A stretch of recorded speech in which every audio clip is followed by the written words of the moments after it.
Everyone, welcome to the Standing Committee on Policy and Strategic Priorities of May 25th, 2022, reconvening from May 18th, 2022. This committee meeting is being convened by electronic means as authorized under Part 14 of the Procedure Bylaw. As such, committee members may participate in person or by electronic means. Committee members participating by electronic means are reminded in accordance with Section 14.13 of the Procedure Bylaw, video must be enabled in order to confirm quorum. Members are also asked to please advise the clerk if you need to leave the meeting. If a committee member loses connection during a voting process, staff will get you back online quickly while we suspend the voting process. Staff contact information has been circulated to you. Video of committee members speaking, presentations, and vote results will be projected on the live stream when available. Members of the public who wish to participate are encouraged to submit comments online or participate via telephone. Let me start by acknowledging that we are on the unceded homelands of the Musqueam, Squamish, and Tsleil-Waututh nations. We thank them for having cared for this land, look forward to working with them in partnership as we continue to build this great city together.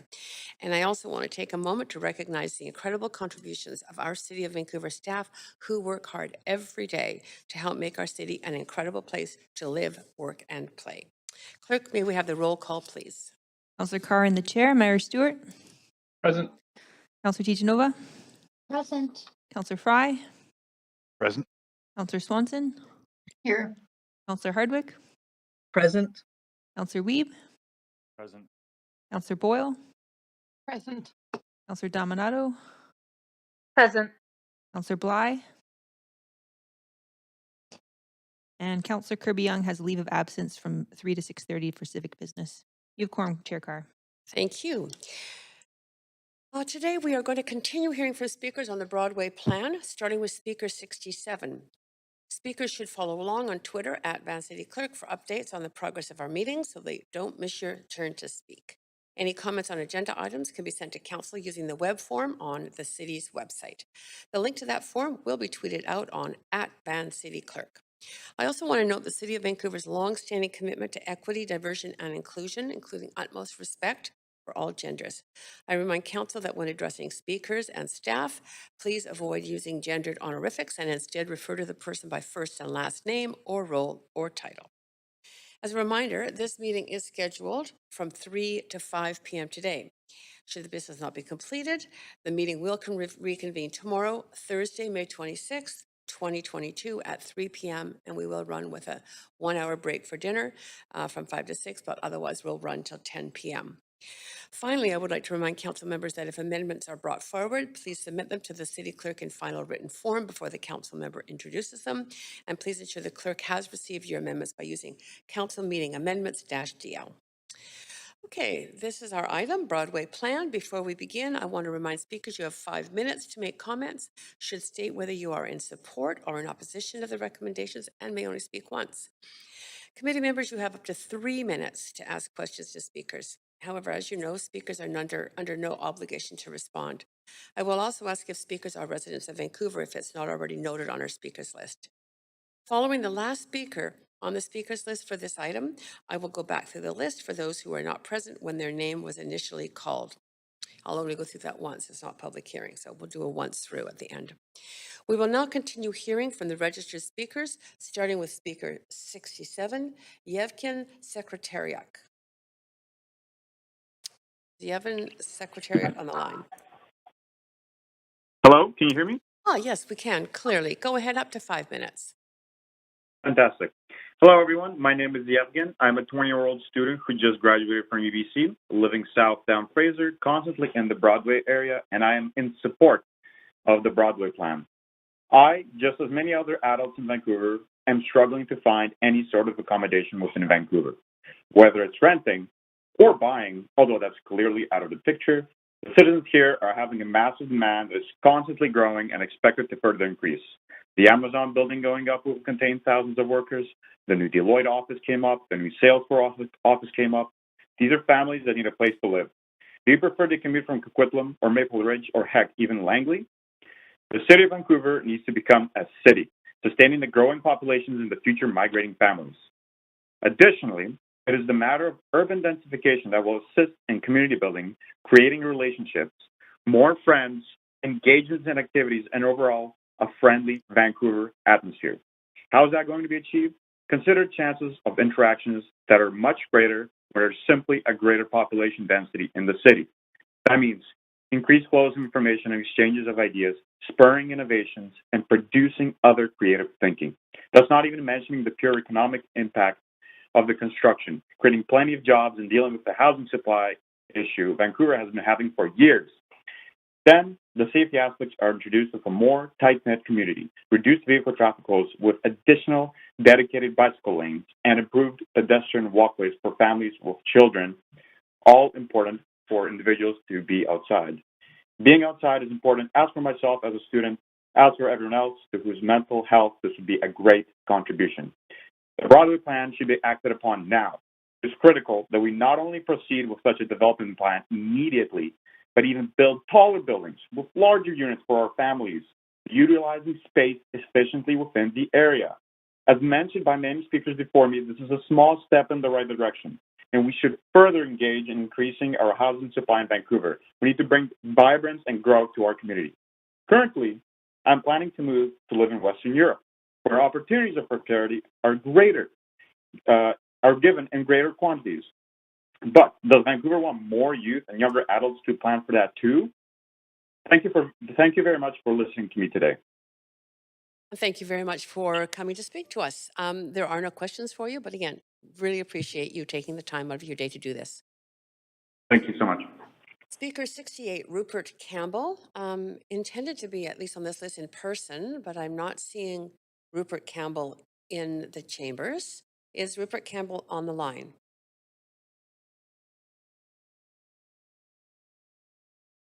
Speaker 68 is not on the line. Thanks very much. Speaker 69, Marie-Andre Asselin.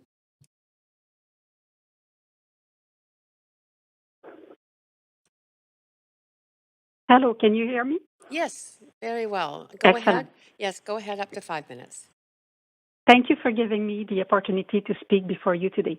My name is Marie-Andre Asselin, and I'm the Executive Director of the BC Francophone Parents Federation, a not-for-profit organization who represent 37 parent advisory councils in School District 93 schools, and 11 parent organizations in the early years sector. A total of 7 of our members are in the city of Vancouver itself. The Federation also runs 9 childcare centers. One of them is in Vancouver. We are a provincial organization. However, our office is located in Vancouver in the Broadway corridor. In fact, our office is in the Maison de la Francophonie building on West 7th Avenue between Granville and First Street. Half of our 12 office employees reside in the city of Vancouver. Some are lucky and walk or bike to work. And all of the team will be impacted by the Broadway plan, as we are also taking transit or sometimes a car to come to the office or to social and cultural activities in the city. As you may know from the first session of the hearing last week, the Maison de la Francophonie would like to undertake a redevelopment project.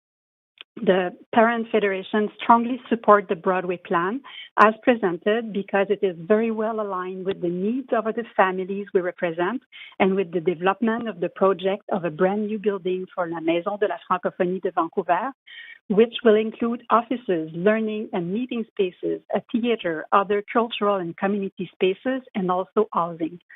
The redevelopment project is important for our organization, for the community of Vancouver, and for the Francophone community and for the broader community as well. Spaces for learning and cultural appreciation is a really important need for the families. After-school activities and social connection for our children would have a very positive impact on the life of the family we serve. We are happy to see community and cultural amenity considered and included in the Broadway plan as presented. Talking about families, it will not be a surprise to you if I say that we definitely need more childcare spaces in the city of Vancouver, and more specifically French childcare centers, as those early learning places are very important for fostering the French language and culture in our children. Childcare centers need to be located centrally on transit, walking distance to parks, and other cultural amenities. Currently in Vancouver, there is only 28 full-time childcare spaces that offer programming in French. This is definitely not enough, as we currently have more than 100 children on the waiting list for Francophone childcare in Vancouver only. We commend city staff for the opportunity the Broadway plan offers to provide more much-needed childcare in the corridor, bringing organizations like us closer to fulfilling the needs of parents of young children. We need a range of housing options to support diversity in our community. We want to see housing connected to community spaces, offices, and childcare centers. Balancing land uses in such a way will ultimately build a strong sense of community, which is so important to support families. Thank you for your good work on the Broadway plan, and thank you for taking the time to hear us during this public consultation. And thank you very much for taking the time to speak to us on this issue. There are no questions for you. Greatly appreciate your presence, though. Thank you. Thank you. Speaker 70, Patrick Condon. I speak in opposition to the plan as it's presently constituted and hope that Council will find the opportunity to make amendments. But thank you for this opportunity to speak today. I really honor your ability to pay close attention to so many speakers. Out of respect for your time and in the hopes of attending to an issue that has not been effectively dealt with, I will focus on just one issue: affordable housing. I am appreciative of the robust tenant protection included in the plan and see this as a very positive step forward. I am thankful for the work of staff on this important topic and the support of the Council for the same. Concerns for the economic and social well-being of the thousands of existing residents of this corridor is paramount.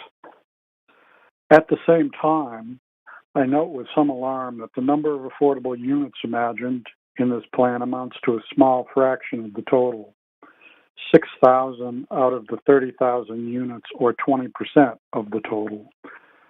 Of that 20%, we rightfully presume that the bulk of those units will be eventually occupied by those neighborhood residents who are displaced.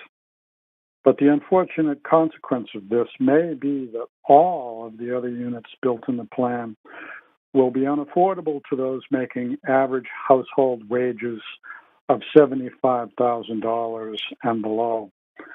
Thus, the plan leaves out affordable housing for the average family, families who most need housing close to jobs, transit, and the rich amenities of this district. I also note with alarm that staff suggests that some of this 20% is contingent on funding from higher levels of government, so it's not guaranteed. Thus, we may see less than 20% of units affordable to average wage earners and below. So the plan as written allows for the possibility or the probability of there being no net increase in the percentage of affordable units over what the district presently contains. And aside from relocated tenants, none of the new units will be affordable.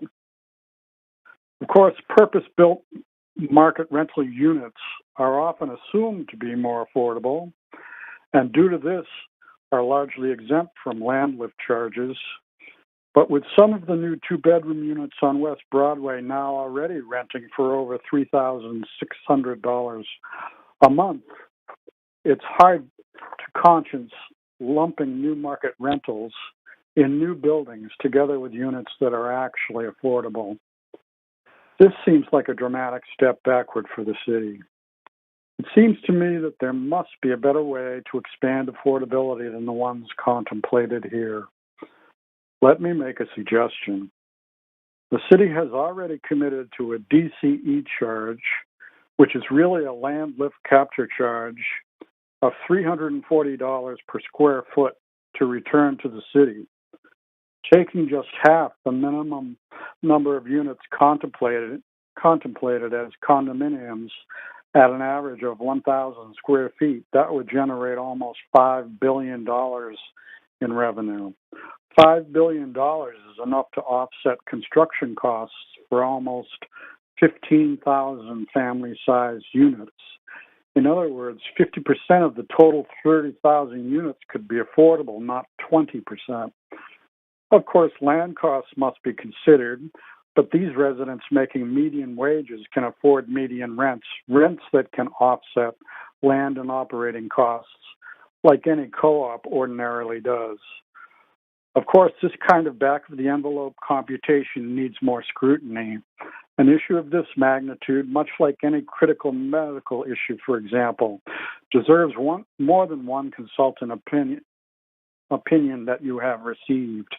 I suggest that now is the time to bring in an outside consultancy to elaborate on strategies that are similar to the ones I am suggesting.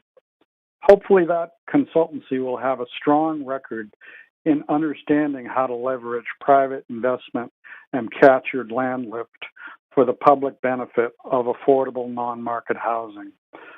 There are many other ways that this plan might be improved, but under present circumstances, I would put this question at the top of the list. How can we assure that at least half of this housing is affordable to those who need it most? How can we retain our service workers, those who make average salaries and below, those families who make our city run, some of whom are our own sons and daughters? How can we use this project to ensure that they will no longer need to abandon our city because they can't pay the price? Thank you for your attention. Great, thank you. And you do have Chair, questions?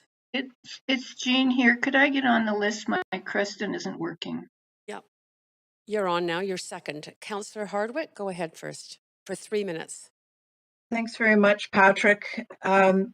As you've said before, that affordability, housing affordability starts at the ground level with the dirt and the price of the land underlying all this development. How you noted in a recent op-ed that setting more reasonable population and job targets might help us, I guess, rationalize the scope of the development here and the impact on land inflation. Is that something that you've thought about in the overall affordability paradigm? Yes, it is, Councillor, and the suggestion to re-examine the population intentions along the corridor was largely prompted by the fact that the Seneca project and the Jericho project have not been considered as part of this plan. So there's quite a bit of population already coming in. I've also noted that there's already 20,000 dwelling units that have been approved during the term of this council, many of which are in the corridor. So I think it's logical for us to re-examine that. However, the largest influence on land prices that I can see is the fact that the city is in the habit of increasing allowable density without capturing the land lift that comes as a consequence of that new allowable density. The city seems to do this in the misguided belief, I believe, that will enhance affordability by simply increasing supply. My observation and my research tends to show that rather than increasing affordability, it only enhances the value of the land underneath that new allowed project area, and the only beneficiary of that is the land speculator. So I think that our efforts to upzone areas in the absence of capturing land lift typically work against our best intentions to create affordability. Putting out fire with gasoline, as I think I saw you say. Well, I have said that in the past. What about requiring that 50% of new housing will be permanently affordable non-market rental housing? How do you contemplate that? I've spoken to that issue before. I think we have a wonderful legacy here in the city of Vancouver, co-op housing. We also have a number of very good nonprofit housing providers, and council has considered ways. Patrick, if you can hear me, you've cut out. Patrick? Oh, sorry. Clerk, is Patrick on the line? Patrick Condon, sorry. Rats. Just one moment, we're confirming. You are out of time, though, Councillor Hardwick, although you have another 5 seconds or maybe 7 seconds. Well, yeah, it's too late. I don't know if we'll get him back, but I see Councillor Swanson is on. Yeah, with a question. the clerks are going to investigate. They'll report back.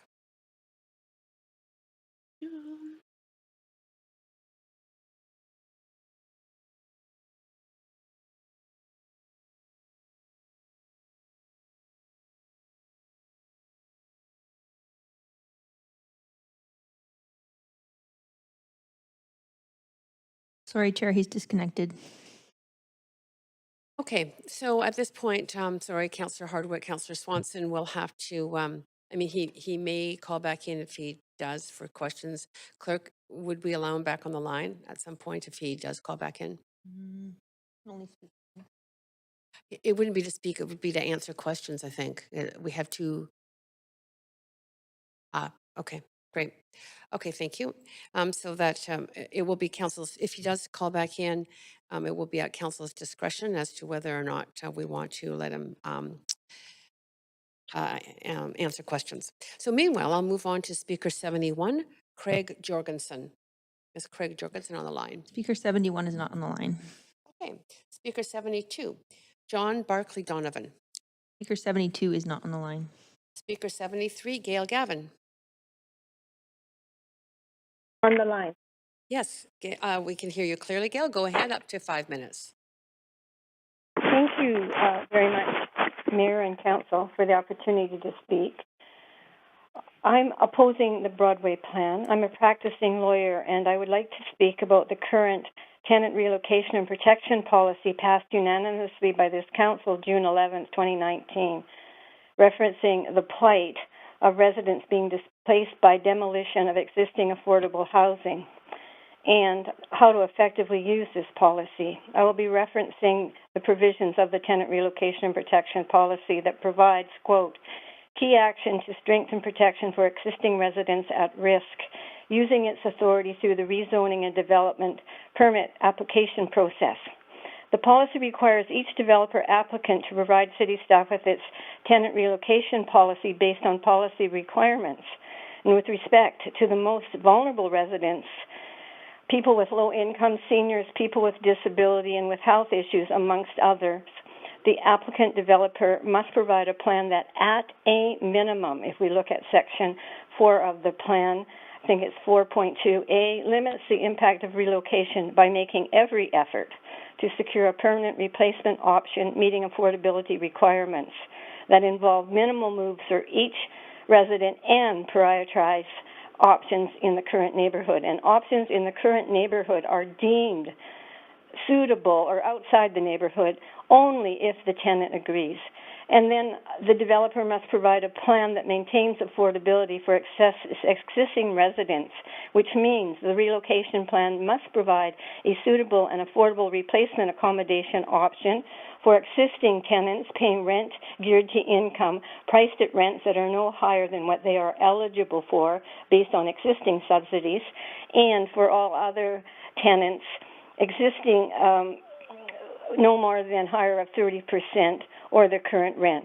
Also, the developer must pay for at least $750 toward the cost of moving and more to help people who need more help. And importantly, the right of first refusal for a comparable unit in the new development at the same rate if it is deemed, I suppose, by council or its staff, the developer can afford to pay it.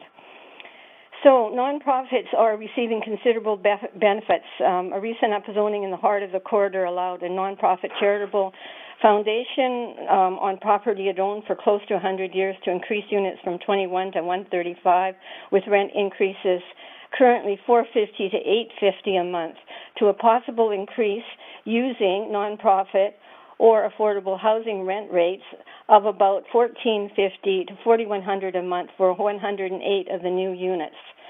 Exemptions from paying CACs and development costs of about $5.7 million, as well as grants from the city and CMHC. It is my concern that relocation and protection policy provisions are not consistently and accurately applied. Staff have told me that residents are entitled to only 2 out of the 3, affordable housing, housing in the neighborhood, and they've added in a unit of approximately the same time. Or sometimes there is no entitlement, I'm told, to a replacement in the same neighborhood. Developer applicants are out looking for suitable replacing units in existing nonprofit housing all over the Lower Mainland to meet their obligations, and we know very little exists. Rather than topping up rents until the residents can occupy the new building as is provided in the policy. The disconnect gap is causing vulnerable people a great deal of stress, unhappiness, depression, and feelings of hopelessness. So how can council use this tool effectively? One idea I give is that you dedicate resources to carrying out this policy and take it outside of the busy lives of the planning department. Establish an implementation group with legal support dedicated to approving only mandatory tenant replacement plans that meet policy requirements and ensuring that the policy is carried out. As to governance, I suggest it should include tenants to appoint people to the group and, importantly, allow a resident representative from each development site to attend and have input in the process to ensure that relocation and protection policy is carried out according to the policy. Thank you very much. And thank you very much. Well timed. There are no questions for you. Really appreciate you taking the time to speak to us. Thank you. Yes. Clerk, is Patrick Condon back on the line? Yes, he is. Okay, Council, it's not due process, so I would need someone to move to allow Patrick Condon to continue with answering questions of Council, just because of the timing. So if someone wants to move that, I'll test for consensus. So moved. Thank you. All those in favor say aye. Aye. Any opposed say nay. Great. Okay, I'm going to just have you get Patrick speaking, and I'm going to put... Okay, Councillor Hardwick. Patrick Condon, can you hear me? Yes, I can. Thank you. Great. Okay. Councillor Hardwick ran out of her time in asking questions, but if you remember the last question that you were answering, we'll receive your answer now. I don't remember. It's okay. I think it Councillor was Hardwick. on. Yeah, maybe Councillor Hardwick, just a second. Councillor Hardwick, if you could be very brief in repeating your question, please. Yes, it was, you noted the 50% of new housing will be permanently affordable, that one. Oh, thank you. Thank you for the reminder. Basically, my run-on sentence could be compressed as follows. We have a lot of co-ops. We have a number of thousands of co-op units in the city, and we know how to do that. And with the advantages that I've talked about in terms of streaming land rent towards co-op providers or non-market housing providers, charitable organizations who do housing, of which we have quite a number of corporations, we could meet that 50% target, I believe. But don't take it from me. Basically, my recommendation is to bring in a specialist who understands the real estate economics of non-profit, non-market housing, and see if the financial plan for the Broadway corridor can be adjusted to meet that target. Great, that's wonderful. You do have more questions. Thank you. That's your time, Councillor Hardwick. Thanks, Patrick. On to Councillor Swanson. You have up to 3 minutes. Go ahead. Yeah, thanks for coming, Patrick. What do you think of the plan to abolish the development cost expectation? I think that's a huge mistake because the only beneficiary, first I'll say, if you just abolish it, that's a huge mistake because the only beneficiary of that would be the landowner / speculator. It's putting money into their pockets. My larger point, which is, I think, worth repeating, is that our efforts to allow additional density don't meet our desired effect, which is affordable housing. What they do is they enrich the landowner. And we can see that progression of land value increases as a consequence of increase density throughout the city, not just on the Broadway corridor. The DCE and also the CAC are essentially a tax on land value, and it would be a big mistake to eliminate or even reduce the DCE. That money is in the billions of dollars, and it really doesn't bode against the viability of market products. What it does is reduces the residual value of the land upon which that project may be constructed. That's as clear as I can be on that one. I think the idea is to abolish the flat rate DCE and replace it with individually negotiated community amenity contributions. Do you think that would be a way to go? Well, I think other parts of the city have a preset CAC, whatever you want to call it, DCE or CAC, and I think that gives the market predictability. It lets the land market understand what to expect in terms of development taxes, and make no mistake about it, the CAC is a tax. So it lets the land market understand what the presumed taxes are going to be, so that the landowner will adjust their prices in accordance. If the DCE or the CAC is eliminated, that makes that that basically stimulates the land market to ask for more for their properties. I generally am not in favor of the idea of negotiating the CAC for every single project that comes down the pike, because that does not give landowners and developers certainty about what to expect in terms of their necessary contribution to the city as part of the project that they anticipate. It's far better to have it very transparent and clear what's expected. And I think the $340 per interior square foot actually is a minimum amount to ask in this way from the land markets. And that's it for Councillor Swanson's time, but you have more questions. Thanks, Councillor Swanson. On to you, Councillor Weeb. Yeah, mine was a follow-up on that. We're hearing that preset CACs would allow the land to be suppressed in value, and because instead the developers are having to come in and purchase land without knowing how much they'll pay. And so then the higher they pay for a property, they'd have to assume it in the new valuation for doing pro forma. So is that a follow-up to the point you had with Councillor Swanson? Yeah, I agree with you, Councillor Weed. I think transparency, again,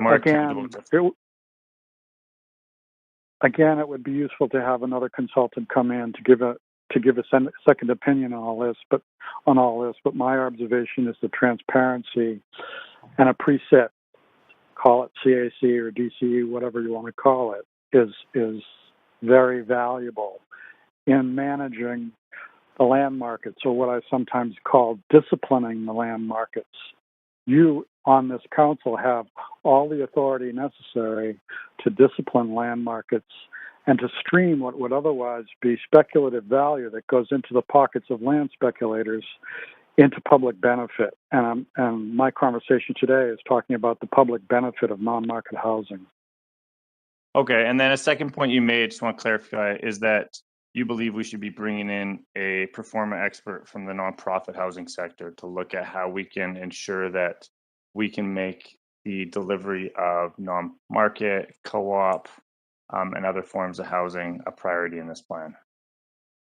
I think it would be valuable because from my outside observation, it seems that the presumed strategy for affordability here has been largely one that depends on the private marketplace to deliver that affordability. Nothing against that. I understand that whole strategy, but I'm suggesting there's another completely different strategy that looks at leveraging from the vigor of the private marketplace, which is capable of producing $340 per square foot, as we well know, and asking the question, how could we stream that revenue source or a significant portion of that revenue source towards our larger objective of affordable housing, and rather than depending on the private developers to deliver that, stream that money to the nonprofit sector, which could also deliver that. It might even be the same people. Developers often have a nonprofit branch, so we have the best developers in the world, and I'm sure that many of them would be interested in such a, a cost-plus project. Okay, thank you very much. Appreciate that. Thank you. Councillor Weeben, I have put myself on the list. Patrick, I'm just curious about the quote that you included at $340 per square foot in terms of a DCE charge. Two questions regarding that. One is that the lift above whatever is currently zoned? And secondly, is that, is that have you done an average of what we currently do charge in DCLs, I'm sorry, in CACs or a DCE on rezonings? The $340 figure, Councillor, I just drew directly from your website under the DCE section. It's listed there. That number tends to be higher, I think, than what I've been told is the CAC number for like the Canby corridor, which is, I think, I was told by a friend of mine that it's in the development industry that it's about $160 per square foot, which I think is way too low. But again, consultants are more credible than I am on that one. But I do know that the value, the raw value of a buildable square foot in the city of Vancouver, if it's unencumbered by CAC or DCEs, is in the range of over $600 in value. So asking $340 for that, basically the gift of that density that the council supplies, in other words, capturing that percentage of land lift and perhaps more, is within the realm of the possible and also within the realm of the advantageous as well. This city has North America's best tradition of capturing land lift for public benefit going back to the 1980s with the development of Yaletown. I'm sure that Larry Beasley would answer questions about that history. And I think my own feeling is we've sort of forgotten the possibility of capturing that land lift and using it for public benefit. Great. Again, just to answer the second part of my question, would this be just on moving forward above what is for density above what is currently zoned? And I'm assuming also for market housing. Yes, that's been our tradition here, right, that when you go above the existing zoning, which you are all contemplating now, that's why this is so important. If you just increase the allowable density without carefully considering capturing this land lift, you miss the chance. And it's very difficult to turn around 2 years from now and go back and say, oops, we made a mistake. We're going to increase the CAC. Great. Thank you. I am out of time, but you have answered my questions. Thanks so much. And that's it for your questions. Thank you so much for calling back in so we could question you. Thank you so much for listening. Great. Okay, moving on to Speaker 74, Roberta Olenek. Speaker 74 is not on the line. Okay, Speaker 75, Olivia Edwards. Speaker 75 is not on the line. Speaker 76, Carol Volkart.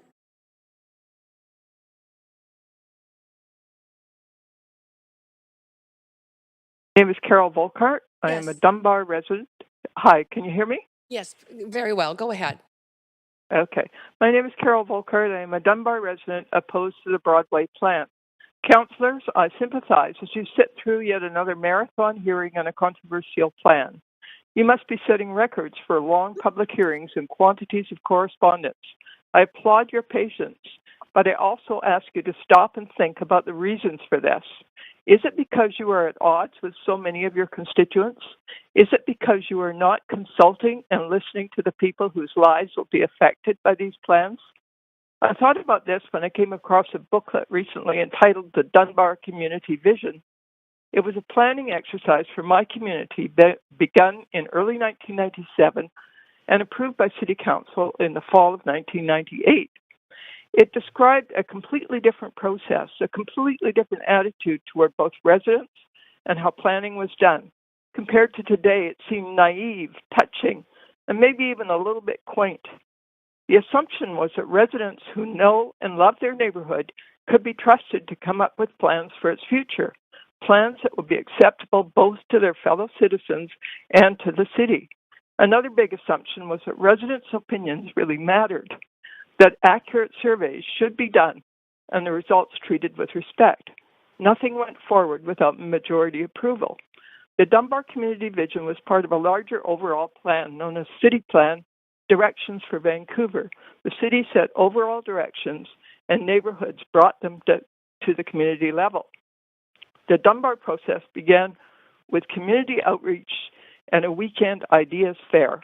Then came intensive public workshops with over 100 people spending many hours developing ideas and options. The results went into a survey distributed to all households, businesses, and property owners. Over 1,600 people from every block in Dunbar responded, and the community vision was created out of their responses. 21 months after the process began, Council approved the plan. The way the survey was conducted was interesting. There were essentially two, one general and one random, with the latter done to confirm the results of the former. For a measure to be approved, it had to have majority support in both surveys. The final report included all the numbers with the agree, neutral, disagree responses for each measure. Granted, the Dunbar project was small potatoes compared to the Broadway plan, which involved several neighborhoods and a subway line. But it showed a trust in and respect for citizens that made for a smoother, faster, and more harmonious process. It took less than 2 years, and the final report was 46 pages. Here are some things I think we can learn from it. One is the value of residents being deeply involved in planning their area's future. If people from the Broadway plan neighborhoods had had this chance, I expect a very different, less divisive plan would have emerged. Given reasonable database growth expectations to work with, they would have found ways of incorporating new people, homes, and jobs into their areas while keeping them livable. And they'd have insisted on the park space and amenities needed for a bigger population. Contrast this with the anger and disruption caused by a top-down plan initiated by staff, imposed with little meaningful public consultation. The second point is, who gets a say? The Dunbar model was restricted to those in the area only. The rest of the city wasn't asked to weigh in on Dunbar's future. The current strategy is to allow anyone from anywhere and even invite stakeholder groups such as developers to participate. Is this fair? Surely the voices of those who must live directly with the consequences should far outweigh those of outsiders, if outsiders get any say at all. A third point is the way the public opinion is viewed and treated. There has been a sea change from the Dunbar days, when accuracy, precision, and transparency were almost sacrosanct. COVID was an excellent cover for avoiding public input while this plan was rushed through. There have been slanted surveys driving respondents to the right conclusion, vague summaries of public input, often without numbers, and limited online workshops where public comment is muted. The result is general mistrust. You're spending hours listening to angry residents because you're not consulting them in the first place. Redo the Broadway plan from the ground up, this time with the full engagement of the people who live and work there. Thank you very much. Thank you. You do have questions, so just stay on the line. Councillor Hardwick, go ahead, up to 3 minutes. Well, thank you very much, Carol. It's refreshing to hear this from others. The methodology that you described was the practice of the city. You have a sense of when this sea change happened, because I've observed it too, but I'd be interested in hearing your perspective. I think that it would have come after all the neighborhood community plans that are now going to be wiped out by the Broadway plan if it's approved.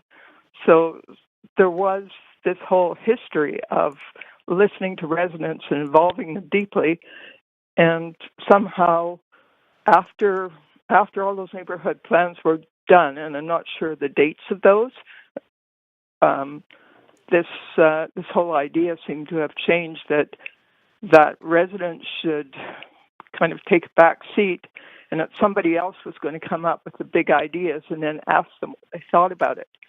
And, you know, this, I think it happened over the Vision Council, and I think, you know, this council has basically continued that process. When I've asked this question about the process with staff broadly, the response I get is we've done tons of public consultation. Look at all of these, you know, online surveys as you've described, and touch points. How do you think touch points are perceived by the public? Do you think that the public they're just not paying attention, they don't care, or what's your take on it? I think most of the public don't even know this process is going on. I'm sure if I walked up down my street and knocked to my neighbors' doors, most of them would say, what Broadway plan? What Vancouver plan? So in some way, we are missing getting in touch with the people or the city is missing, contacting the people who should know what's going on. And I think that's partly due to the lack of, you know, general media that used to spread this stuff around. I also think that COVID shut everything down. I think everything went online, and not all the public, particularly older people, are online all the time. So basically, I think the city is not contacting the people who are going to be really affected by this until really it's too late. So your advice is that this should go back to a public process and come forward at a future date? Yes, I think it should be totally redone, and I think that neighborhoods should be deeply involved. And I think that, you know, it would be unrealistic to have volunteers do it the way the old Dunbar plan did it, because it would be just too much work and people don't have that much time. But they could work very closely with staff to come up with plans that would be acceptable to everybody. Okay, that's it for your Thank time you. now. Yeah, thanks very much, Councillor, and thanks so much, Carol, for taking the time to phone in and to answer questions. Thank you very much. Speaker 77, Dave Laviat. Speaker 77 is not on the line. Speaker 78 has withdrawn. Speaker 79, and Andrei Mihailiuk. Speaker 79 is not on the line. Okay, Speaker 80, David Webb, is in person, and he is indeed in person. You step, yes, keep going, see whether it's rising, yes. And you'll speak into the mic that has the red yes on it. Okay. Yeah, Honorable Mayor and Councillors, thank you for the opportunity to speak. It feels odd saying that to a nearly empty room, but I'm here to voice my opposition to the Broadway plan, because for me, it represents an existential threat. For me and for every renter in Mount Pleasant, from Clark to Maine, and from Broadway to Great Northern Way. In fact, for residents in the entirety of the plan, but I'm here to speak for Mount Pleasant. Perhaps if Vancouver boasted a ward system instead of the current at-large confusion, I wouldn't have to. The plan upzones this neighborhood from 3 stories to many times that height, even higher along Broadway itself. This will greatly increase property values and tax assessments, providing both a carrot and a stick to landlords. Huge windfalls can be expected if they sell, and higher costs should they choose not to, forcing the area's redevelopment. A guaranteed replication of the devastation at Metrotown, which looked a lot like Mount Pleasant before those towers, now visible across Vancouver, were built. I predict that the low-rise buildings in my neighborhood will be among the first on the chopping block in a developer's feeding frenzy, simply because they are among the least expensive. This will result in the displacement and dispossession of countless tenants who are now paying some of the lowest rents in this city. In my building, that means $860 to $1,200 for sizable one-bedroom apartments. And that $340 discrepancy, by the way, reflects the city's continued failure to institute meaningful rent control. If low-cost housing is truly a goal of this plan, then why not protect what already exists? Simply keeping the current zoning would go a long way toward accomplishing this. The affordability of Mount Pleasant is a direct result of the way it was zoned. The city planners have been told by developers that this zoning stands in the way of redevelopment. And when staff boldly speak of renewing and replacing aging rental stock in loaded and pejorative language, what they mean is demolishing affordable homes. If your goal is to evict the working class and the poor from the city, please have the courage to say so. Developers have been expressing their frustration with rezoning applications, public consultation, and red tape, otherwise known as due process, for decades. This plan's reason for being is to satisfy their demands and ease their frustrations, to speed up redevelopment. Why else must huge swaths of Vancouver be rezoned at the stroke of a pen? The renter protection plan proposed by Mayor Stewart in a move to preempt resistance to the Broadway plan is of little interest and much less comfort. We don't want to move. I lived in the building I call home for 23 years. Many others in the building and in the area have similar tenures. The benefit from the RPP would mean moving twice, with all the stress that entails, and contingent on the extremely unlikely chance of finding an affordable place in the meantime. Returning to the sites of our former homes after years of forced exile, we would find ourselves in vastly altered neighborhoods, in smaller apartments, and with significantly higher rents, even if the renter protection plan somehow proves enforceable. And I really don't see how it could be enforced. Finally, the plan is undemocratic. It was not mentioned in the last civic election. Its surveys methodologies are deeply flawed, as has already been pointed out, and what we've seen presented has been closer to advertising than to objective information. I wonder why the need is felt to push it through now and to do so as quickly as possible. It is the most substantive proposal Vancouver has seen in decades, and it will affect us for decades to come. If Council approves this plan, you will be abdicating your responsibility to protect the citizens who trust you, to consider them and their well-being when you make your decisions. If you support the plan, you can tell us why in your next election campaign. I urge Council to reject this proposal. Thank you. And thank you. Do you want to just say that? You do have some questions. Okay. Councillor Hardwick, go ahead, up to 3 minutes. Thank you very much, David. The subway is coming whether we like it or not. True. There's got to be some form of development that's going to accompany it. What would be your advice? Well, I think first of all, why is the rezoning is targeting existing affordable rentals, and everybody in this room or who would be in this room or council here in person knows that Mount Pleasant is one of those areas, and yet it's targeted for massive rezoning. This whole plan is a massive rezoning. I mean, why not rezone areas of single-family homes? I mean, I love some of those homes. Some of them are beautiful. That's great, but I mean, in that case, at least the seller would have agency, right? It's his home he's selling, or her home, and it's he or her who stands to profit. Whereas renters in Mount Pleasant stand only to lose. You know, we have nothing to gain from this, nothing. You know, it might be great for future residents, but for people who live here now, it's a terrible plan. It's awful.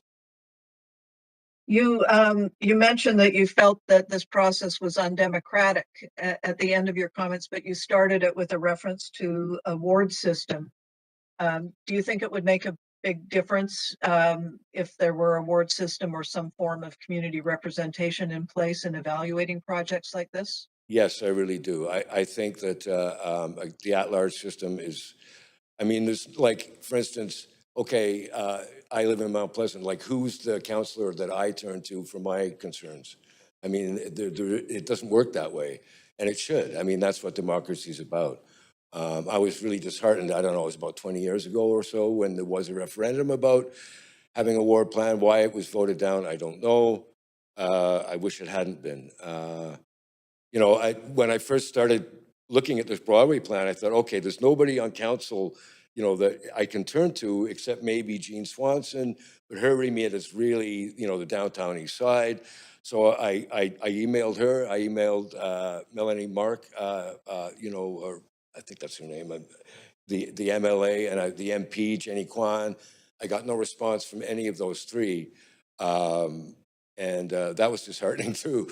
I just like, you know, it seems essential to me that that there's more granular democracy, and with the at-large system, it's, who knows who I'm supposed to turn to, or any resident of any neighborhood is supposed to turn to with their concerns. Your other comment, sorry to interrupt because I'm out of time, but was you meant that you thought that this was more of a sales approach to the surveys than genuine seeking of input. What made Absolutely. you come to that conclusion? Yeah. Well, I'm I mean, sorry, I'm Councillor not Hardwick, the you first are, to mention. excuse me, sorry, she is out of time. Sorry for that. She So has can to I go answer the at question? Or? 3. No, but if you have more questions. Oh. Councillor DeGenova, over to you for 3 minutes. Councillor DeGenova, we can't hear you. I was just unmuted. Can you hear me now? Yes, we can. Go ahead. Great. Just to follow up to one of the questions or the answers that you gave to Councillor Hardwick, you had mentioned that you would email councillors. Did you only email one councillor or did you email all councillors? I have emailed all councillors. I sent a letter sometime before this hearing, but I was thinking of who, politically might be more sympathetic to my views. So my first attempt was Gene Swanson, and like I said, the MLA and the MP who represent East Vancouver. So I might not have emailed you. I'm just trying to, if I may, sorry, I have another question for you. I'm trying to understand if your concern is being able to have someone or to have a representative that represents you, isn't it better to have 10 people and then you can kind of navigate that?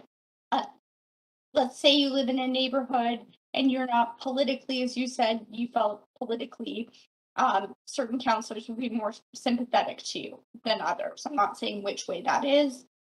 Wouldn't you think that your chances, I mean, the odds are better, there's a reason it's kind of called a science, that your chances of contacting 10 people, you're going to get a response or have somebody push back for you. Whereas if you only had one representative and that representative wasn't effective, wouldn't that be a concern of yours?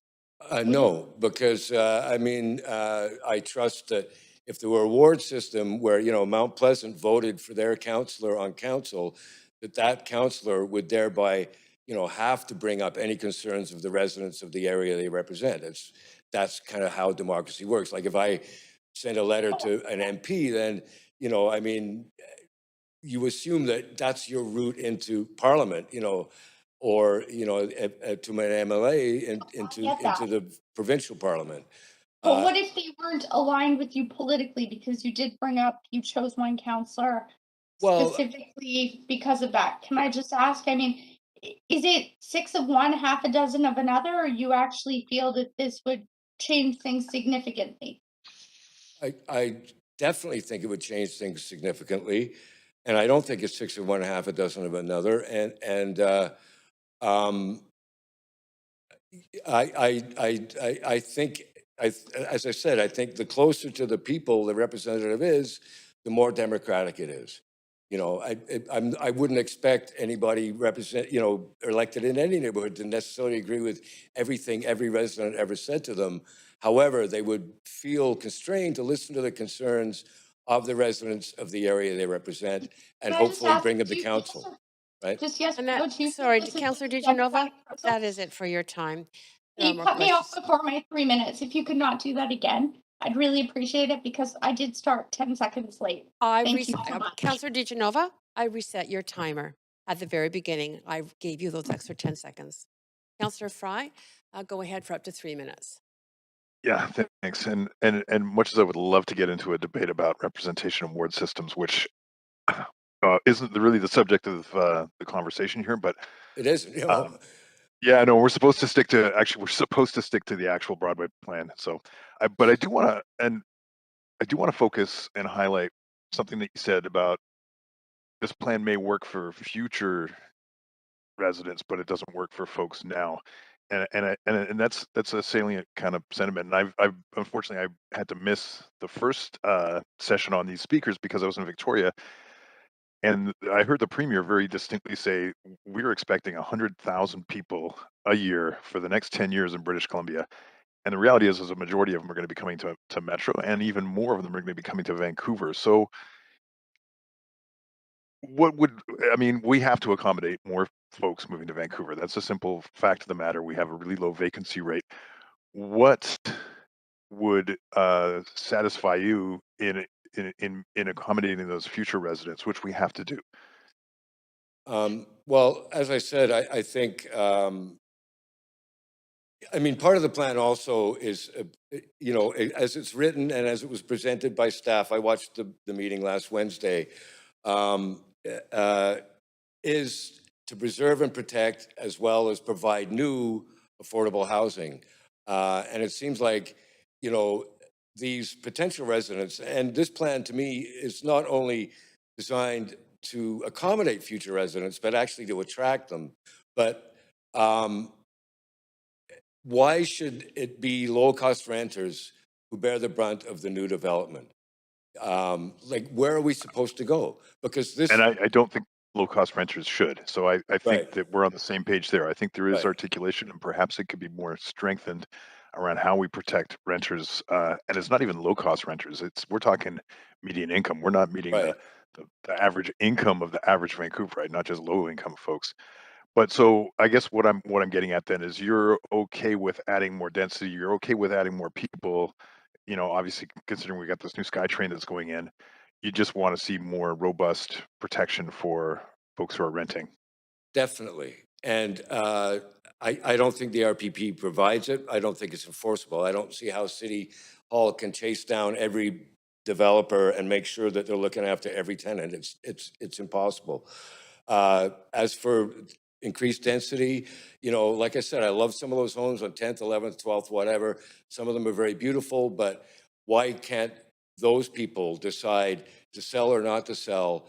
And why can't that area be upzoned as opposed to an area that you and everybody else on council knows contains some of the last remaining affordable rental in Vancouver? Sorry, Less Dave, people I'm out would of be time. displaced, and those who profit would I'm be so those who live there, So, Councillor Fry is out of time. Thank you, Councillor Fry, and thank you so much. That is it for your speakers. all right, thanks. Thank you for coming in. That was great to see you in person. Okay, Council, I did call the name Andrea Mihaliuk, which was number 79, the number right before this. I'm just going to check again. The clerk informed me that he actually was on the line. So was Andrea Mihaliuk on the line now?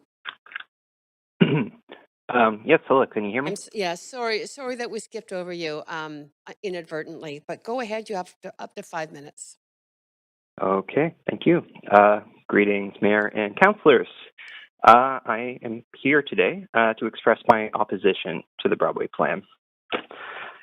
Even before proposals started coming forward to densify the Broadway corridor to support this subway extension, renters in this area began noticing a familiar and unsettling trend. Out in the open or under their noses, their apartment buildings were going up for sale. If you glance through the listings on the Goodwin report, you'll find apartments sold over 2 years ago that touted the future subway as an attractive selling feature. So a change of owners doesn't necessarily always spell instant displacement, but frankly, people don't buy properties on the promise of a below-market return. And this is the constant tension of living as a tenant, that every time developers and landlords see dollar signs, we see the threat of our homes falling out of reach. The Broadway plan isn't a plan for renters, as much as some might pretend otherwise. Do a Control F of the 493-page document, and you'll find the phrase strengthened tenant protection come up 14 times. And there's other variations that come up even more than that. But this basically does the work of paying us lip service while tacitly acknowledging that the market doesn't care whether we can afford to stay. So, what are these strengthened tenant protections on offer? The right of first refusal at a rent 20% below citywide averages. Translation, a significant rent increase that punishes long-term tenants most of all. Even with Mayor Stewart's proposed amendment to permit returning at the same rent, there's no commitment to seeing that these rents stay low in the long term. Landlords still have every incentive to push out low-income tenants. Okay, what else? A temporary rent top-up if a tenant chooses to seek out interim housing. Translation: a paltry amount of temporary compensation where tenants must inevitably decide between staying in their more expensive interim housing or going through the labor of moving back again, probably at a higher rent. Both options are bad, and made even worse if tenants are low income, or seniors, or disabled, or all of the above. This is not even mentioning how any of this will be enforced. The current enforcement of the city's tenant relocation and protection policy doesn't inspire confidence, to say the least. In the end, we tenants don't want a pitiful handout and some links to Craigslist ads. We want the right to remain in our homes with dignity. Tenants in the city have been at the front lines of an affordability crisis for decades. If the market is out of reach for a unionized public sector worker such as myself, then how the hell is it supposed to work for those making minimum wage, or on income assistance, or on disability? In passing the Broadway plan, you submit to the logic that our livelihoods are and should remain in the hands of speculators, developers, and landlords. By this logic, I don't see development. I see displacement. Thank you. And thank you. Your comments very well appreciated and very clear. No questions for you. Thanks for coming in. Thank you. We're on to speaker 81, Mary Down. Point of privilege, Chair. Yes, go ahead. I just, because we went back to an earlier speaker, I didn't catch his name. Could you please repeat the name of the Absolutely. speaker? It was speaker 79, Adriane Haliock, that just spoke. Thank you very much. No problem. Is 81 Mary Down on the line? Yes, I am. Can you hear me? Yes, we can. Go ahead, up to 5 minutes. Thank you. I'm Mary Down, a Vancouver resident. I'm opposed to the Broadway plan. First, there is the affordable rental fantasy. Will the towers of the Broadway plan actually improve our affordable rental problem? I've listened to countless speakers in support of the plan who assume that the plan will give them the affordable rents they want. Sadly, I think they will be disappointed. 80% of the rents in the new constructions will be market, which at the moment means over $3,000 per unit. The affordable units will be quite small and for the square footage quite a bit more expensive than the many existing older buildings that will eventually be demolished to build the towers. As Councillor Swanson pointed out, many of the affordable apartments in the new buildings will be taken up by the people who have been demo-evicted to make room for the towers. One wonders what will be left over for other renters who are hoping for affordable housing. I don't believe that the Broadway plan's main goal is affordable housing. I think it is about profits for the development community. New units to own or rent are more expensive and smaller than the older units being demolished. Land speculation will inflate land values and rents throughout the Broadway corridor, displacing renters who now enjoy affordable rents. This is already beginning to happen. I'm afraid that it will result in more expensive rents, not less. Let's look more closely at tenant protections promised by the mayor. The displacement of tenants in support of the Broadway plan ignores the psychological stress of displaced tenants having to move from a home and community that they have lived in for decades. To say that a tenant will be offered the right to return at a guaranteed below market rent is one thing, but a tenant will be evicted to where? They have nowhere affordable to go, only the promise to return in 3 or 5 years to another affordable unit of a much smaller size. What if they have kids in school? The only real protection for tenants would be if the units they were promised were built before they were evicted and they were offered those units to move directly to. Anything less than that is only paying lip service to tenant protection. One of the most important priorities of the city government is sustainability, but towers are the least sustainable form of development. The Broadway plan will lead to the construction of concrete skyscrapers, which consume more energy and have huge carbon footprints, not to mention the loss of trees and green spaces. The towers will shadow parks all the way to the waterfront. Many residents in towers will not do well in future heat domes or possible earthquakes. Heat domes may result in power outages, trapping residents without functioning elevators. Also, it takes paramedics longer to reach higher floors. Not a cheerful thought if you are elderly with heart problems living on the 40th floor. Studies have shown low to mid-range developments have 45% of the life cycle greenhouse gas emissions that high-rise developments for the same population density. The plan is undemocratic and breaks a bond of trust between Vancouver citizens and their civic government. The Broadway plan would evoke a host of community planning policies. It is deeply unfair and cynical to disregard all of the hard work put in by so many residents, unpaid, countless hours of work and commitment of people who have spent so much time and effort building communities in our many neighborhoods, to revoke these plans. There was once a time in Vancouver's history where planning was done with the community. In contrast, the Broadway plan is a top-down process driven by planning staff. Our chief city planner, Teresa O'Donnell, who has recently arrived in Vancouver from Dallas and Las Vegas, seems to have no knowledge of or interest in the various unique neighborhoods that make up our city. Why are we not planning collaboratively with citizen voices and opinions being valued? The plan is a developer's dream and a community nightmare.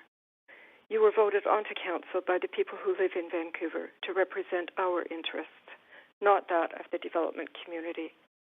Please maintain the affordable housing that exists in Vancouver, much of it along the Broadway corridor. Saying yes to affordable housing may mean saying no to the Broadway plan.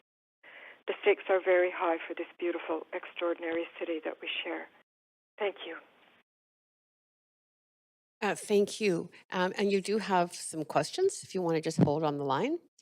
Sure. Councillor Hardwick, go ahead up to 3 minutes. Thank you. A question I've asked before is, we do have a subway going down Broadway. There's got to be a form of development and density that accompanies it. What form do you think that should take? If not towers, what then? Well, I'm thinking more six-story walk-ups like the Arbutus walkway. There actually is quite a bit of density there compared to what exists in towers. I mean, when you're building towers, there's all the lost elevator space and that sort of thing. My other question is, I mean, to this point, transit is going to Arbutus. It isn't a done deal that it is going from Arbutus to UBC. There was a really interesting editorial in the Globe and Mail a few weeks ago that talked about how much more efficient, actually, less expensive, and how many more people are reached by rapid bus service than by subways. And I don't have the article here with me at the very moment, but I know that they said for the same amount of money, the 5 kilometers from Arbutus to UBC, you could build something like 180 or 190 kilometers of rapid bus service through Vancouver. So I don't think that, I know that the rest of the subway is more Vancouver plan and not Broadway plan, but I don't think it's a done deal. And why not? I don't understand why we don't put more density through other parts of the city and have more rapid bus service. People talk about our 15-minute, within 15 minutes of shopping. Well, that would be great if we had, more density along 33rd, 41st, King Edward, Arbutus, Dunbar. Anyway, that's my answer to that question. Well, thank you very much. Great. Thank you, Councillor Hardwick. That's it for your questions. Thank you so much for taking the time to speak to council. Thank you. Okay, we are on to Speaker 82, Maureen Charon. Well, we certainly need density. I'm opposed to the Broadway plan because I don't think it does, we need affordability, not density. And I don't think the Broadway plan is getting us anywhere near to affordability. And I'm going to echo some of Patrick Condon's comments.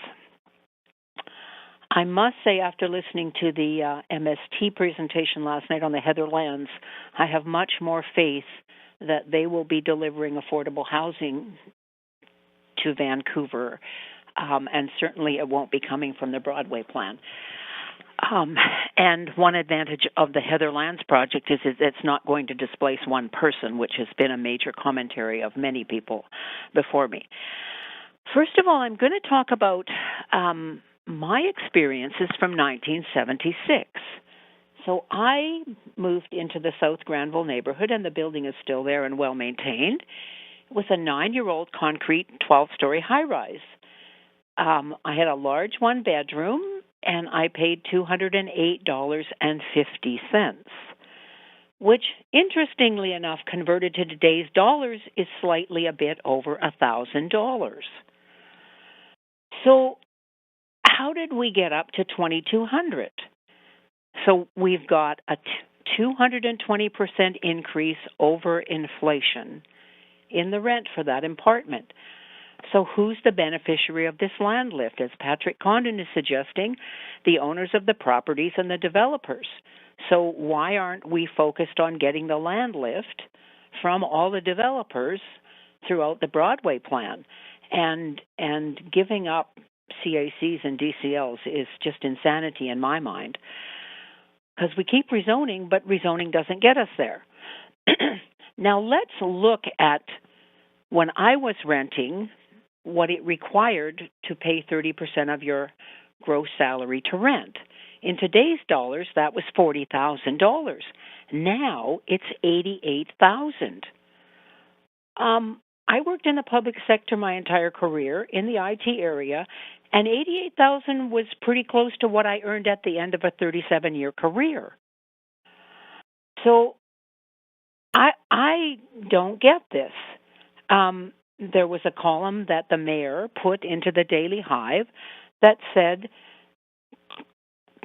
night shift cleaners working at the hospital won't have to commute from Mission to downtown Vancouver because they're going to be able to rent in the Broadway corridor.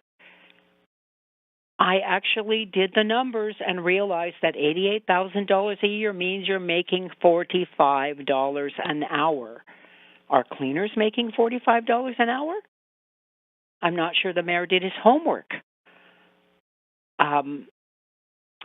It's just stunning to me. I don't know who's going to be renting these places. They're not affordable. And even if you look at 20% off of the market, you're still looking at $70,000 a year, which means $36 an hour. So then I did a little trip down. I have not a full pension. I have only about 15 years of a pension from my employment. And my salary would not allow me to rent in this area today. My pension income, all I could rent for would be $16.75. So, oh my goodness, we're not building anything that anybody in a reasonable occupation is going to be able to live in. There won't be any retail workers there. There won't be any restaurant workers there. There won't be any cleaners there. So this plan isn't getting us anywhere to what it is we want to do, which is to have affordable housing for people. So the other point that I'm going to make is, kind of if we wait 5 years, the rents are going to be up around $2,800, although I hear people tell me they're already at $3,000. We're talking about $57 an hour. This is insanity. And there was a comment made earlier, kind of on Wednesday, that suggested as soon as we build rentals, they're full. They're not full at Arbutus Village, at just around Arbutus and 25th. They're advertising for all types: townhouses, 3-bedroom, 1-bedroom studio. That was helped by the YWCA to be affordable housing, and yet it's still empty, which suggests it's not affordable. So, and if you could just wrap it up, you've got about 5 seconds. Okay, I just say that I really want you to send this back because we haven't done any planning for schools, daycares, parks, and all that other stuff, which should be absolutely required. Thank you. Perfect. You don't have any questions, but thank you so much for coming to speak to us. Okay. Speaker 83, Ian Cromwell. Hello. Yes, we can hear you. Go ahead, up to 5 minutes. Thanks very much for hearing me today. I'm here to speak in support of some of the features of the Broadway plan that I think are relevant to the arts and culture. My background is I've been running a called Locals Lounge for the past 6 years, which is a community incubator.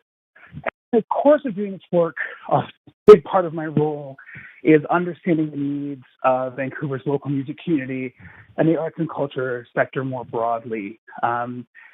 Over the past 2 years since the onset of the pandemic, I've been doing a data collection exercise, asking people what their favorite parts of the music scene are, and also what things that they would like to change about Vancouver's music scene.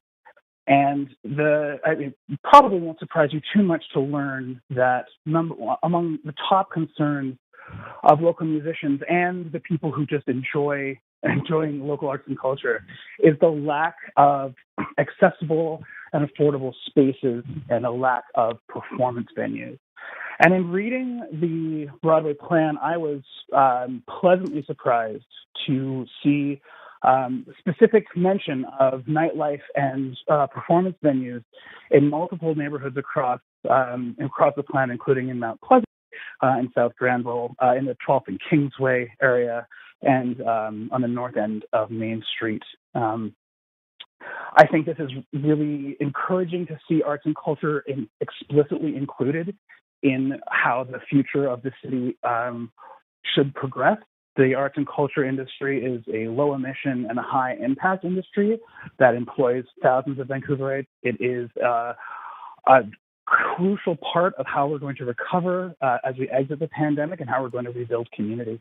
And so I'm really encouraged to see these innovations and the prioritization of protecting existing spaces in these plans.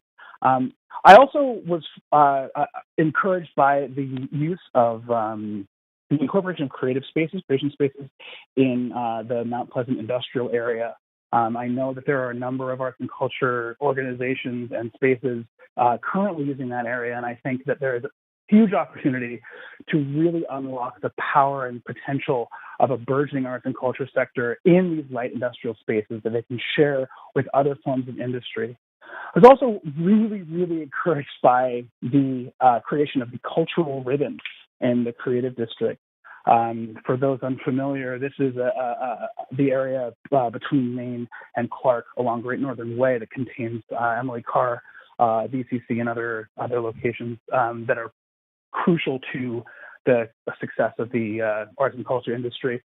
The existence of the cultural ribbon, and particularly the prominence, the proposed prominence of Musqueam, Tsleil-Waututh, and Squamish art and culture and history in this area, I think is a necessary transformation of the city, both in terms of recognizing our role as a partner in reconciliation, but also in truly foregrounding the unique cultural history of this region that goes far back. If we are talking about the heritage of this land, then the cultural ribbon is a perfect encapsulation of that heritage and provides us all with an opportunity to connect and to collaborate and to understand our shared cultural history as settlers on this land or as Indigenous people on this land.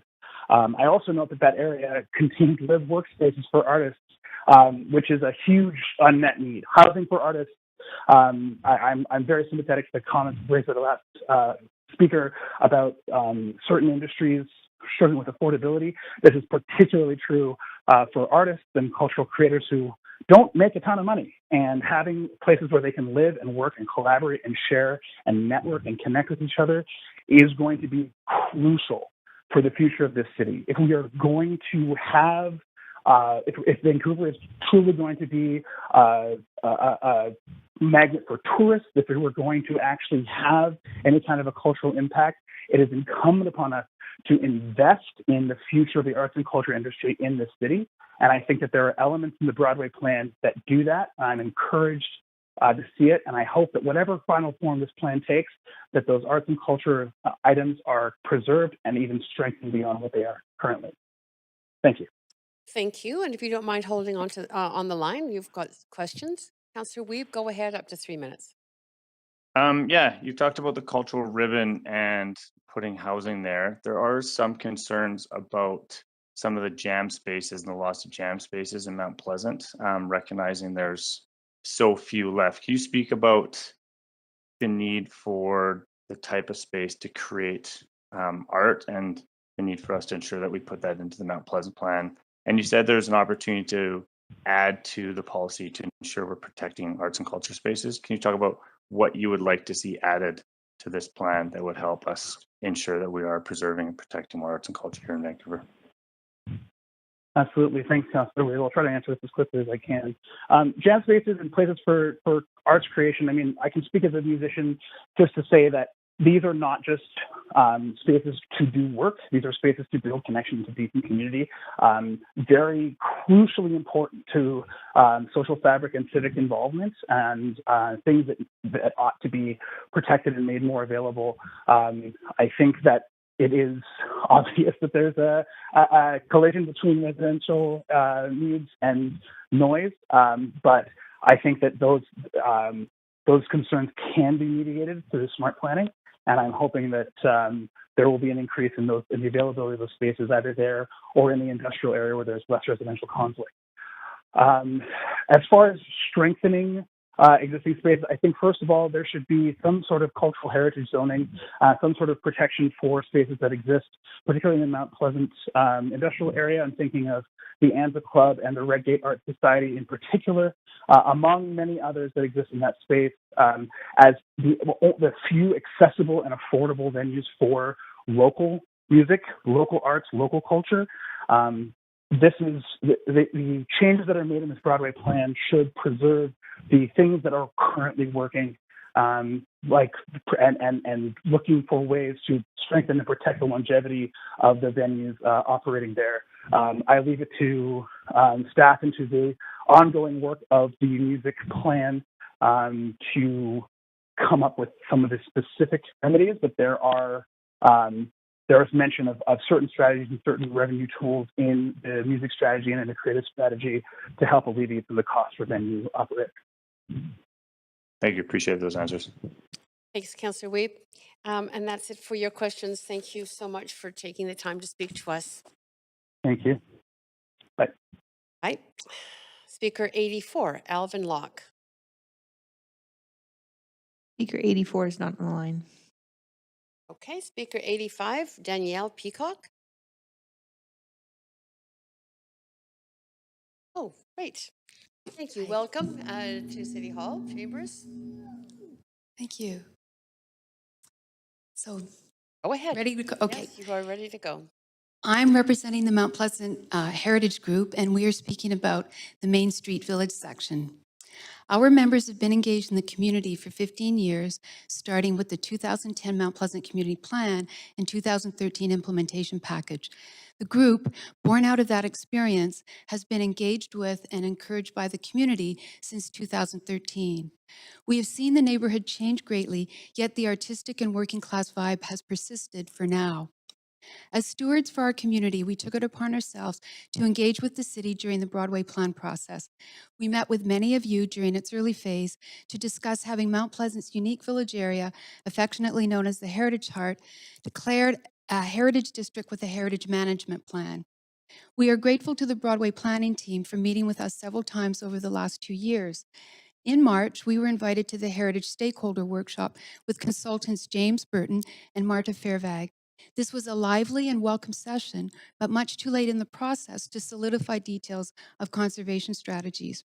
We appreciate this opportunity to respond to the plan. Our request today is for stronger language to ensure a management plan for the area is fulfilled, and until this is done, that no new development applications are considered, and that the proposed zoning revisions entertained in sections MMSA and B are reconsidered and reimagined to ensure the existing culture and vitality of the street and area is maintained. It is important to recognize that the area we are discussing is only 0.9% of the overall area of the Broadway plan and only 2% of the area of Mount Pleasant in the plan. The plan recognizes how cherished the villages are and how important they've been historically as major commercial cultural hubs, making them representative of community heritage identity with special value. It is crucial that the people, many independent and diverse businesses, and social groups that breathe the life into the village are not priced out of a neighborhood that they have been a part of for years and for some decades. These businesses include legacy businesses like the legendary Pulp Fiction Books, established in 2000, and the family-run Indian restaurant Nirvana, in operation for decades. Small businesses owned by women, like Antisocial Skateboard, Budgie's Burritos, Much and Little selling socially conscious goods from around the world, Rath Art Supplies, Dig It Select Vintage, and Doc Lunch, a bijou eatery. Community gathering spots, like Jean Coffee Bar in the Triangle Building, which was featured in the essay Social Forms of Engagement, Coffee with Yucks Whalupton on the Main Street side of Jean. This was part of MOA's book documenting Lawrence Paul's exhibition, Unceded Territories. The Fox Cabaret, a popular non-traditional performance space. The Mount Pleasant Legion, a hub for social connection for all ages. Donna and Judy, twin sisters about to turn 80, have been playing bingo there since the early 1960s. And the amazing third floor gym is home to a parkour school.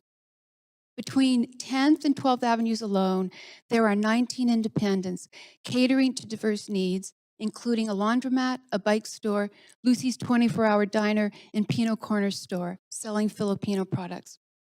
Equally important are the over 130 existing affordable rental suites, often discreetly tucked into older mixed-use buildings. A mom with a toddler living in one of the 1907 Mason block townhouses said she loved her two-story residence. Another young creative was ecstatic to relocate from the suburbs to Maine and could only do so when a suite above Antisocial became available. According to the plan, quote, there are many places and features within the area that embody heritage values.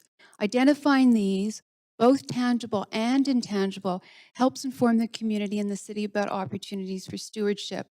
Celebrating and protecting the area's heritage assets will contribute to the cohesion and continued sense of place of the community, end quote.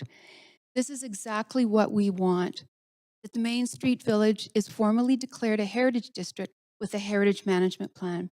This legacy high street was and remains a vibrant area, the living room of the community. Our vision, when people emerge from the subway, it's into Mount Pleasant's vibrant and distinct heritage heart, and not a generic could-be-anywhere intersection. And I would like to quickly add to our remarks that you may have gotten the impression from Jeff Holmes, Speaker 26, that we support his company's proposal for a 16 to 18-story tower in the Triangle Block. We do not. We were happy to meet with him last June and included local historian Bruce McDonald. Nothing like that proposal was mentioned. In fact, Jeff said they weren't thinking of anything like the high-rise independent, and that in previous developments in Victoria, they had gone wide. Thank you for hearing us, and for your consideration. Great, thank you. Good timing. There are no questions for you, but really appreciate you coming into council chambers in particular. Thank you. I Oh, actually wait a have a second. question. Oops, sorry. Added on a little late. You do have questions, if you wouldn't mind returning to the podium. Great. Go ahead, Councillor Weave, up to 3 minutes. Yeah, I have a question. Recognizing involvement to the Mount Pleasant plan, can you talk about the difference from that plan and this plan in relation to heritage preservation and ensuring that the heart of Mount Pleasant's continued? Well, the zoning in the Mount Pleasant Community Plan called for the area that's called the Heritage Heart to stay at the existing scale and character. And I think that policy and maintaining the existing zoning has kind of what's allowed the heart to exist the way it has and to have all this vibrant stuff going on. At the workshop, and I just would like to say that the heritage part of the plan started late. The consultants were only hired in February, and so we talked about that. And since then, between March and May, they've recognized the village as a heritage district and said that the heritage work is going to continue. And we'd very much like to be involved with that. And that one of the things that will most allow it, and they recognize that not only as a heritage precinct, but as also as an arts and cultural area. And that one of the things, the best tool for keeping it alive the way it is to keep the existing scale and character. So there's similarities, and this is why we're asking for a management plan before any new development is considered, so that we can make sure that we manage the change, so that we hold on to what is so cherished about that area. Change is coming. And I just want to say that a management plan would also fit into the Broadway Plan social cultural assessment that they're doing. That's supposed to look at the way that new land use policy may impact all of these, tangible and intangible assets that create the social and cultural fabric of the neighborhood. I don't know if that answers you enough. Yeah, thank you. Yeah, appreciate it. Thanks for coming in today. Great. Hey, thank you so much. Okay, moving on to Speaker 86, Christine Barker. Speaker 86 is not on the line. Speaker 87, Ruth Cherry. Ruth Cherry, are you there? Speaker 87 is not on the line. Okay, Speaker 88, Maury Ford. And I think that you can probably hear me. Yes, we can hear you. Go ahead, up to 5 minutes. Great. I just want to take a moment to acknowledge that we are on the unceded territory, the Musqueam, Squamish, and the Tsleil-Waututh. I am a resident of Vancouver. I live in the Mount Pleasant area, and I am a homeowner. I am in favor of the plan. I am appreciating so much of the time that you as councillors are putting into this. I'm pleased also that you as councillors have decided to tackle this issue, and that I believe also that the city planners have put a great deal of thought into the plan. I appreciate the fact that it takes into consideration newcomers. It takes into consideration some of the climate crisis, and as many of the other speakers have gone on and spoken about, will have greater diversity and equity was considered. However, there is one suggestion that I would like to make, which is about an amendment to one particular area that is zoned. It's a small strip. It's about 4 to 5 blocks, and it runs from that Kingsway corner up Broadway going towards the north to up Fraser going north towards Broadway. The plan as it is now has that strip zoned in dark red, or in the plan it's referred to as MRTC. And myself, many of my neighbors, and I, as we've had many coffee meetings about the Broadway plan and participated in the surveys, etc., would suggest that that particular strip, which again is 4 to 5 blocks long, needs to be zoned instead as an MRTA, or more like a yellow zone. Can you still hear me? We can. Great. This takes those 4 blocks from being a mid-high rise to a residential apartment zoned area. And we believe that that strip, if zoned for residential apartments, fits much better within the plan as the Broadway plan is, and it fits much better within our own community as it exists now. We would be much more supportive of the Broadway plan if that particular strip was not zoned to be residential. We feel it was not zoned to be tall buildings. We feel that we'll be choked out of supplying the kind of community that we have now for the people that live in this area now. That's basically our main point. We would like to see an amendment to that strip. Great, thank you. You've been very clear. And there are no questions, probably because you've been very clear. So thank you for taking the time to speak to us. Thank you too. Speaker 89, Chan Hon-go. Oh, can you hear me? Yes, we can. Go ahead, up to 5 minutes. Thank you. Good afternoon.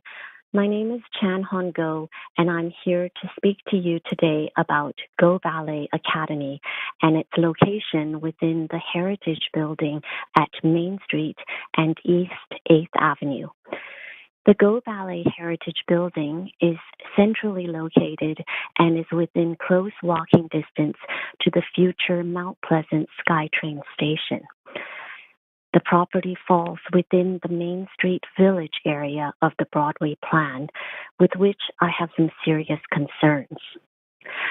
The plan as it stands contemplates a density of 3.0 FSR and a maximum height of 8 to 9 stories for projects that include heritage conservation and secured rental.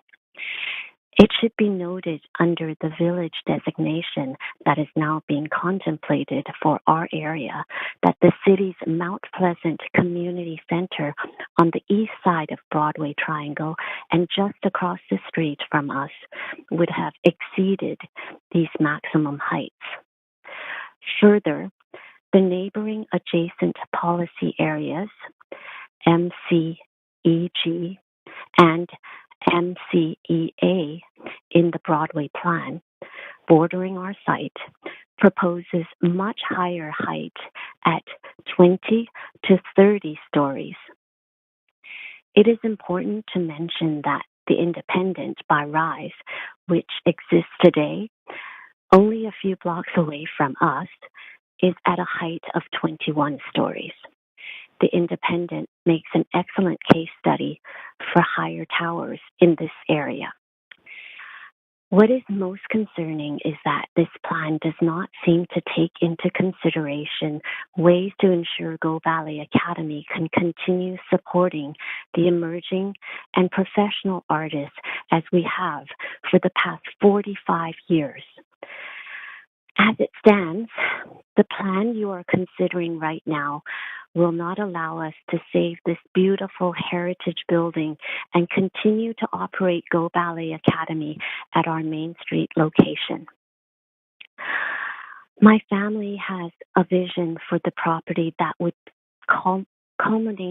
be a combination of decades of dedication to the arts and culture in this city.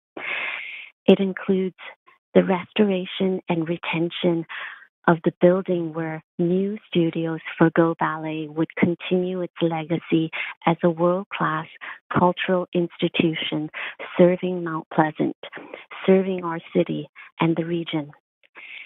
In addition, our goal is to offer some accommodation options to students.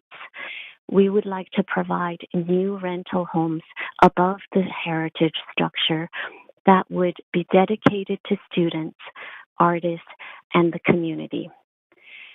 Throughout the past few years, we have explored development options, and the studies indicate that 8 to 9 stories will not make our project viable. As such, I would like to formally request specific amendments to the contemplated Broadway plan to allow Go Ballet Academy to continue contributing to the growth and vitality of the Mount Pleasant community for generations to come. Please amend the permitted density of 3.0 FSR with ability to increase with rental housing to allow for density of 10 to 12 FSR. Our proposal has the potential to realize heritage conservation, supporting cultural venues in the neighborhood, and creating low-carbon rental housing. To be financially viable, the FSR needs to be proportionate to the project's objectives. Please amend the permitted height of the building from 8 to 9 stories with heritage conservation and secured rental to 14 stories. Our floor plates are approximately 4,000 square feet, and given the site constraints, 9 stories would be insufficient to create any economies of scale for 100% rental project with a very expensive heritage restoration requirement. To achieve many benefits our proposal stands to offer the city. Our project would need a height at a minimum of 14 stories in conjunction with an increased FSR. The current plan does not consider the cost implications of upgrading a heritage building or the economics of running a small, globally competitive ballet academy. We are a ballet academy which offers significant financial aid to our students. Go Ballet Academy today cannot continue as only a small studio on this site. We must find ways to support our arts and cultural institutions if they are to continue serving future generations in Vancouver. Without the tool of the Heritage Bank available, we must also find ways to support significant heritage renewal and preservation. We need your understanding and your support to ensure that our cultural institutions, like ours, will not be forced to relocate or to close. Supporting heritage preservation and arts and culture in Vancouver can only benefit our city and the communities within it. We need you to do just that with a project that will also add much needed housing to our city and contribute meaningfully to its sustainability goals. Thank you very much for your time. And thank you for your time. You do have questions, so please stay on the line. Councillor Weeb, go ahead, up to 3 minutes. Yeah, thanks for coming to speak. We've had a few speakers talk about the importance of arts and culture spaces. Do you think it's something we should be looking at is giving extra FSR, not only for heritage, but for covenants put on place to keep arts and culture spaces in these integral neighborhoods? The city, in my opinion, does not have enough venues and enough space for arts and culture. We struggle a lot, and it only gets harder with owners asking for more rent. And so any help to allow sustainability for arts and culture, I am in for. Okay, thank you very much, and thanks for what you do for the neighborhood. Thank you. Okay, and that's it for your questions. Thank you so much for taking the time to speak to us. Okay, you're most welcome. Thank you. Okay, so we are now on to speaker 90, Lily Christ. Speaker 90 is not on the line. Okay, speaker 91, Sean Nardi. Speaker 91 is not on the line. Speaker 92. Yes, I am. Oh, okay, Sean Nardi, go ahead. Up to 5 minutes for council. You can hear me okay? Yep, perfectly. Excellent. Chair and Council, my name is Sean Nardi. I live in Fairview, and I ask Council to receive the Broadway plan and refer it back to staff. The Broadway planning program is a failure of democracy, affordability, sustainability, and livability. This plan fails on transparent, neighborhood-driven democracy. I've participated in every aspect of the Broadway plan since day one, and despite the rosy statistics that staff have shared with you, I can tell you that the planning process has been grossly mishandled and manipulated throughout, even before it began. Multiple Freedom of Information requests going as far back as 2012 demonstrate that staff have had specific heights and densities in mind years before the public engagement began. In fact, Brent Chodwin said on CKNW that staff have been working on the Broadway plan since 2012. The evidence demonstrating this abuse of the public's trust has been shared with Council on several occasions over the past 3 years. Sean, excuse me, as a speaker to council, I ask that you actually don't impugn motives or in any way speak in a derogatory way about our staff. Hold your comments to the actual substantive issues that you would like to raise, but not around your opinions around staff. These are not my opinions, Madam Chair. These are all based on facts that I've shared with you in writing and with your fellow councillors as well. But I'll conclude this section of my my presentation and move on to other topics. If you'd restore my time, please. No, go ahead. Please restore my time. I will note that the Vancouver plan, that unlike the Vancouver plan, none of the Broadway plan surveys ever asked the respondents what heights and densities they supported. This plan fails on affordability. 95% of Fairview is already multifamily dwellings and 60% are rentals. The massive upzonings proposed will place immense pressure on that existing affordable rental stock, fueling inflation and gentrification. When compared to the MERC program, the plan actually raises the affordable rents and weakens rent controls while sweetening the incentives for developers. City staff have already shamelessly served notice to the Heritage Housing Co-op, advising that if the plan passes, the residents will be evicted and the building will be redeveloped. That is a fact. As soon as you permitted the rezoning to be considered at 1477 West Broadway, the property kitty corner was relisted for $9 million more. And there are 2 rental buildings on 10th Avenue listed for sale with Colliers. One of them notes that 23% of the units are being held vacant for, quote, immediate repositioning and rental upside realization. The Vancouver Tenants Union said it well. This plan is a strategy to push out existing affordable rentals. The plan fails on sustainability in spades.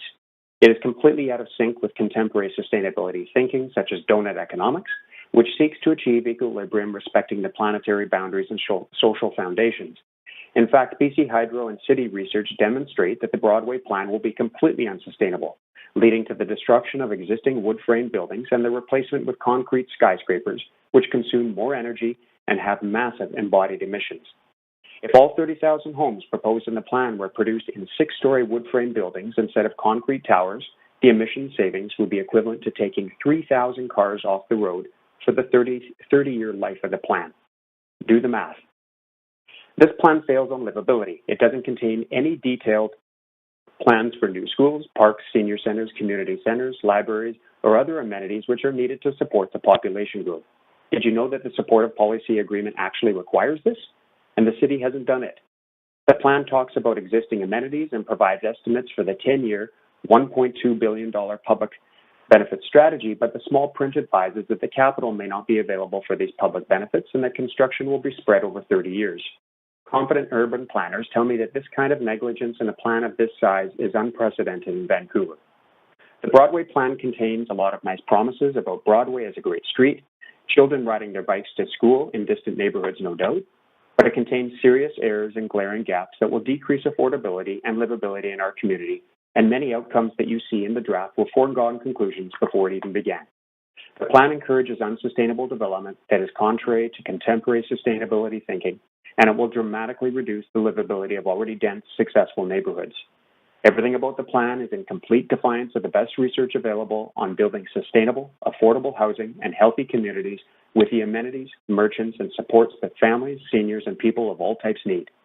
Having participated in every phase of the plan and read every document, if I believed that the Broadway plan was going to improve our neighborhoods and make progress on our most serious problems, I would support it in a heartbeat. But when you look past the cheerful photos, what you see is a real estate marketing exercise that will gut our communities.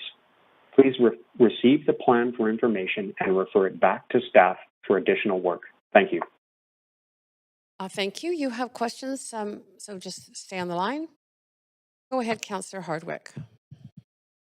Thank you, Sean. The Broadway plan, the subway, it's underway, it's happening.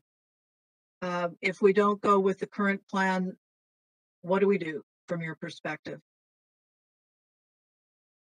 I think that there's a lot we are already doing, Councillor, and that we can continue to do. The neighborhood that I live in fact, already has 3 buildings that were approved under existing development permits.